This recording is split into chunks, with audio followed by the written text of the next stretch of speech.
तो नमस्कार आप सभी को। दशकों तक इस शिफ्टिंग कल्टीवेशन सिस्टम को प्रकृति के खिलाफ एक अपराध माना गया। हमें ये बताया गया कि काटो और जलाओ यानी स्लैश एंड बर्न ये तकनीक रिफॉरेस्ट के दुश्मन है। लेकिन क्या होगा दोस्तों अगर मैं आपसे कहूँ कि आप इस जलते हुए आग और उड़ते हुए धुएं को देखकर इसके पीछे हुए विज्ञान को भूल गया, तो मैं गलत नहीं होगा दोस्तों। आज दुनिया भर के विज्ञानी ये मान रहे हैं कि झूम खेती केवल भोजन उगाने के तरीका नहीं है, ये जंगल प्रबंधन की प्राचीन और वैज्ञानिक प्रणाली है। शिफ्टिंग कल्टीवेशन यानी झूम खेती ये एक दरकन की तरह काम करती है। ये जंगलों को हमेशा के लिए खत्म नहीं करते, बल्कि जमीन के साथ टेम्पोरेरी पार्टनरशिप करते हैं। सबसे पहले जंगलों को काटा जाता है और सूखने के बाद जलाया जाता है, और जो राख निकलते हैं दोस्तों वो फर्टिलाइजर का काम करते हैं, यानी ऑर्गेनिक नेचर फर्टिलाइजर का काम करते हैं। और इन्हीं के कारण डिसीनो और तरह तरह के हार्मफुल केमिकल यूज करना नहीं पड़ते जमीन को फर्टाइल करने के लिए। 1 से 3 साल यहाँ धान, मक्का, सब्जियां और मिर्ची उगाया जाता है। ये सबसे इम्पोर्टेंट बात है दोस्तों, किसान इस जमीन को 10 और 20 साल खाली छोड़ देते हैं ताकि जंगलों खुद को दोबारा जी सके। और शिफ्टिंग कल्टीवेशन करते हैं अलग जगह पे और रिपीटेड सेम प्रोसेस करते हैं, यानी रिफॉरेस्टेशन और फिर जलाना।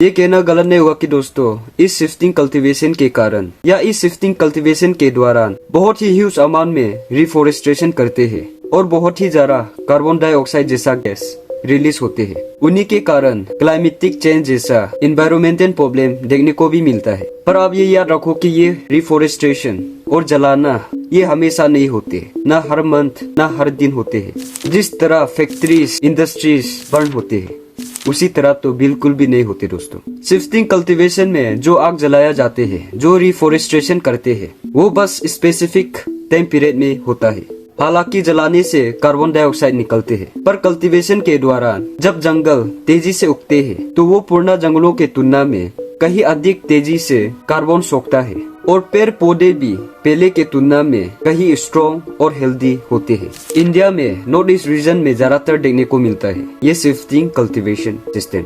अगर आप नॉर्थ ईस्ट रीजन से बिलोंग करते हैं दोस्तों, तो ये वीडियो आपके लिए बहुत ही इम्पोर्टेंट होने वाला है। इस वीडियो के दौरान मैं बस ये कहना चाहूंगा कि आने वाले कल गवर्नमेंट अचानक से इस शिफ्टिंग कल्टीवेशन पर पाबंदी लगा देंगे।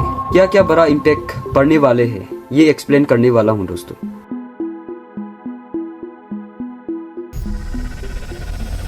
सबसे पहले ये समझने के लिए कोशिश करें कि आखिरकार ये शिफ्टिंग कल्टीवेशन करता ही क्यों है। तो इसका सिंपल सा आंसर है दोस्तों, सोइल की फर्टिलिटी।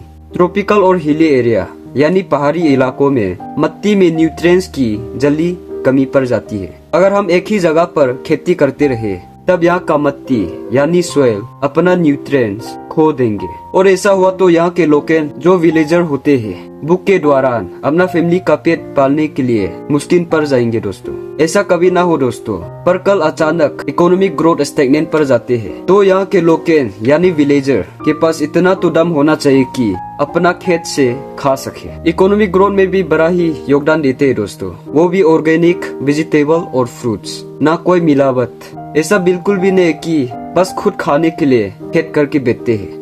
थोड़ा होने से भी सही, लेकिन इकोनॉमिक ग्रोथ में भी इम्पैक्ट करते हैं। अरुणाचल प्रदेश को ही ले लीजिए आप, यहाँ के सरकार एक्टिवली काम कर रहा है शिफ्टिंग कल्टीवेशन को परमानेंटली खत्म करने के लिए। हाई वैल्यू प्लांटेशन क्रॉप और टी जैसा प्लांटेशन प्रमोट कर रहा है। जो भी स्टेप उठाए जा रहे हैं दोस्तों सरकार के द्वारा, वो हमारे लिए ही बेनिफिट होंगे। जितना भी शिफ्टिंग कल्टीवेशन होते हैं ज्यादातर रूरल एरिया और बहुत ही रिमोट एरिया पर प्रैक्टिस किया जाता है इस शिफ्टिंग कल्टीवेशन को। कुछ खास नहीं दोस्तों, लेकिन मैं बस ये पूछना चाहूंगा कि जो रूरल एरिया को डेवलप करने के लिए जो स्टेप उठाया जाते हैं, क्या वो प्रॉपर तरीका से इम्प्लीमेंट किया जा रहा है? कम्युनिकेशन, हेल्थ केयर, एजुकेशन और खास करके जो ट्रांसपोर्टेशन सिस्टम है, क्या वो ठीक है? क्या वो प्रॉपर तरीका से डेवलप हो रहा है? क्या वो प्रॉपर तरीका से मैनेज किया जा रहा है? क्वेश्चन मार्क दोस्तों। मान लेते हैं हाई वैल्यू प्लांटेशन करवा लिया, पर ऐसा ना हो कि वो गुड्स को रिसीव करने के लिए मिडिल मैन ही ना पहुंचे। ये तो एक्सपेक्ट नहीं कर सकते कि हम खुद जाएंगे और सेलिंग करेंगे। इतना करने के लिए तो बहुत कुछ सीखना बाकी है अभी, और इतना एफोर्ड भी नहीं कर सकते हर जगह के विलेजर।